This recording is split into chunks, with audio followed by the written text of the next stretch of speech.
Bagaimanapun Allah Subhanahu wa taala ya memang telah berjanji dan janji Allah mesti ditepatinya. Ini juga satu hal yang terkadang menjadi kesalahpahaman dipahami oleh sebagian orang. Allah berjanji dalam Al-Qur'an, "Wallahu waliyul mu'minin." Allah adalah pelindungnya orang-orang yang beriman. Allah juga berfirman di ayat yang lain, "Innallaha yudafi'u 'anil ladzina amanu." Sesungguhnya Allah akan membela, melindungi, menjaga orang-orang yang beriman. Lantas salah seorang hamba dengan pedenya mengatakan, "Saya kan beriman, akan dijaga." Tidak mungkin mengikuti pemahaman saat tersebut. Tidak mungkin terjerumus ke dalam perbuatan bid'ah. Antum salah faham.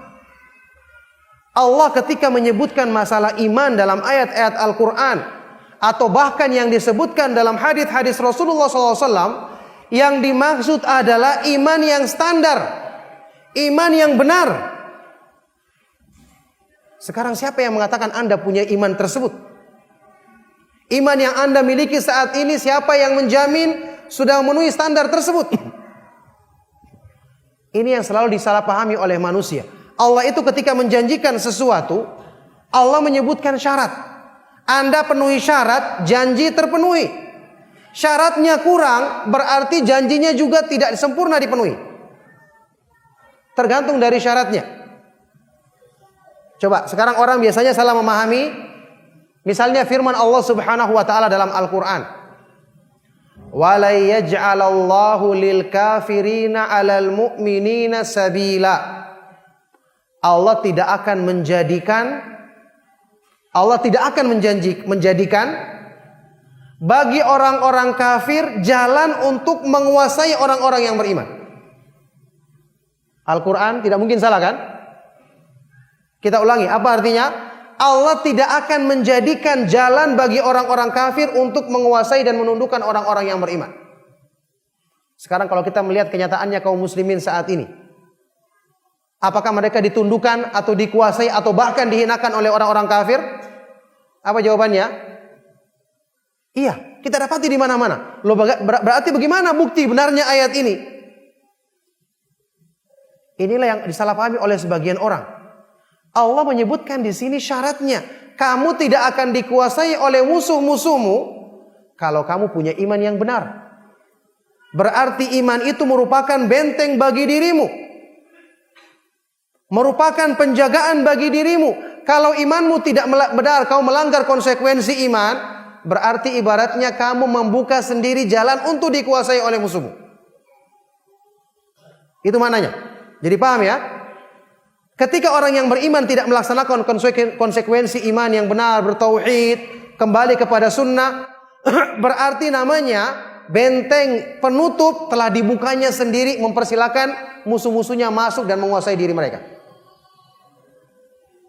Ini sama dengan kita membahas tipu daya syaitan. Perlu diluruskan pemahamannya. Allah berfirman dalam Al-Quran, "Inna kaida syaitani kana dha'ifa." Sesungguhnya tipu daya syaitan itu apa? Lemah. Kalau lemah berarti sering berhasilnya atau sering tidak berhasilnya? Harusnya sering tidak berhasil, namanya juga lemah. Iya kan? Di ayat yang lain Allah Subhanahu wa taala berfirman tentang kekuasaan syaitan.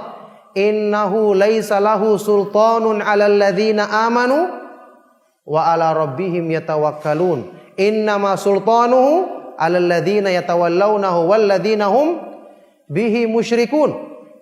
Sesungguhnya syaitan tidak punya kekuasaan. Ini kabar gembira bagi orang yang beriman. Syaitan tidak punya kekuasaan terhadap diri orang-orang yang beriman dan selalu bersandar kepada Allah.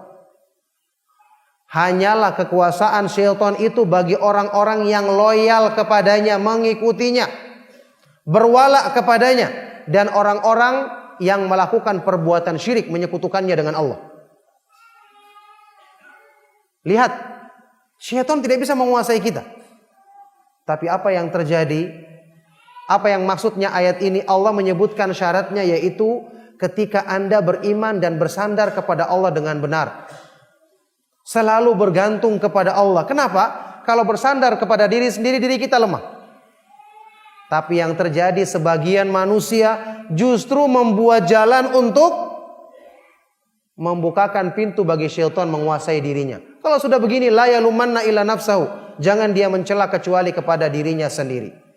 Bagaimana manusia membukakan jalan bagi syaitan untuk menguasai dirinya?